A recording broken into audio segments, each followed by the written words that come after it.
to first recap your Sec 2 concept. So your Sec 2, you learn how to solve quadratic equation. Now to solve this simple equation, you just have to let the first bracket equals to 0.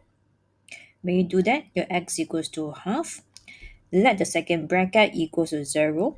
And your second answer, when you solve this, is x equals to negative 3 over 2.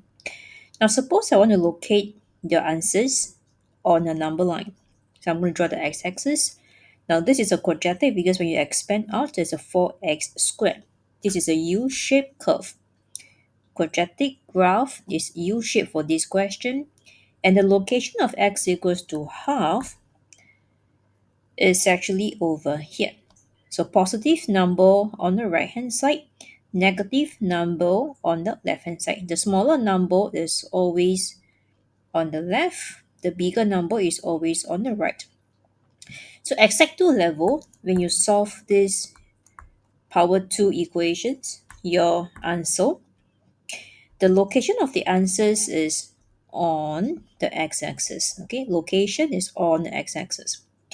Now at Sec 3 level, you will deal with inequality. It will still be quadratic, that means it will still be power 2. It will still be a power 2 question.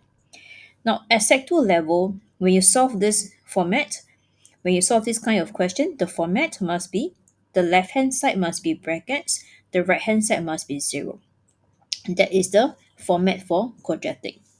Now the same thing goes for quadratic inequality. So given this question, you have 4x multiply x plus 1. I have to expand first. I got to expand and regroup. The reason because your right hand side must always be 0. Same as your Sec 2 concept. When you solve quadratic, the right hand side must be 0. So left hand side you got to expand, bring a 3 to the other side. Then you have to factorize this. So your left hand side must be in the factorized form. And your right hand side must be a 0. Then you are ready to solve the question. Now, I'm going to do mental calculation to find the value on the x-axis. So if you treat this as equation, you will get two answers on the x-axis. The first bracket, 2x minus 1. Okay, if you need your side working, then just do on the left-hand side. Let the first bracket equal 0. Get the first x value. Let the second bracket equal 0. Get the second x value. Negative 3 over 2 is smaller than half.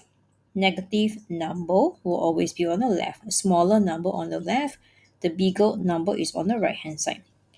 Now the thing that's different between a Sec 2 and Sec 3 question is that Sec 3 you're dealing with inequality, so there will be some shading involved. Now this inequality is a more than. We temporarily ignore the equal first, okay? Just treat it as more than.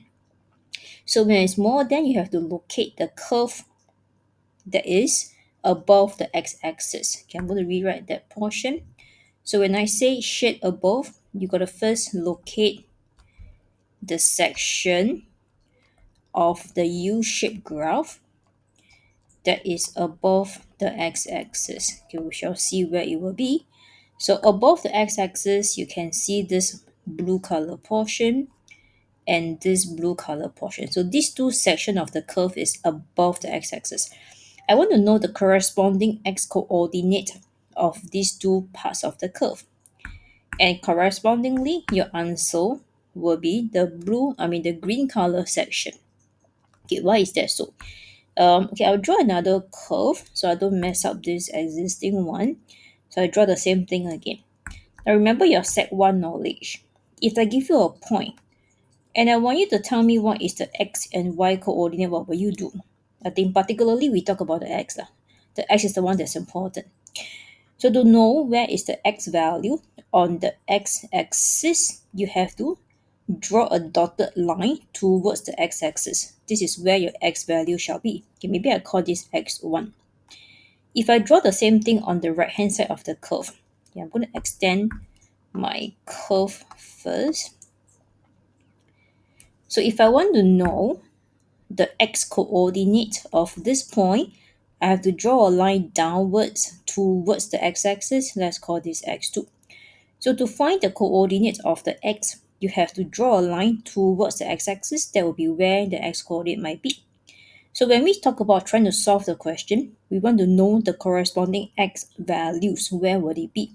The corresponding x values, the blue color section, has the x coordinates on this section of the x-axis.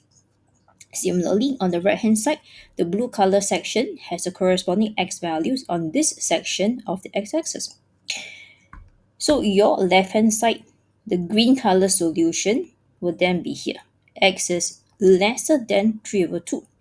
Now let's do one more thing to let you understand better.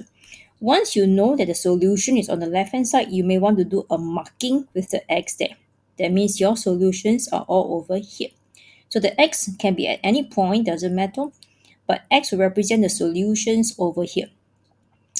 Any answers on the left hand side of negative 3 over 2 is always smaller than negative 3 over 2.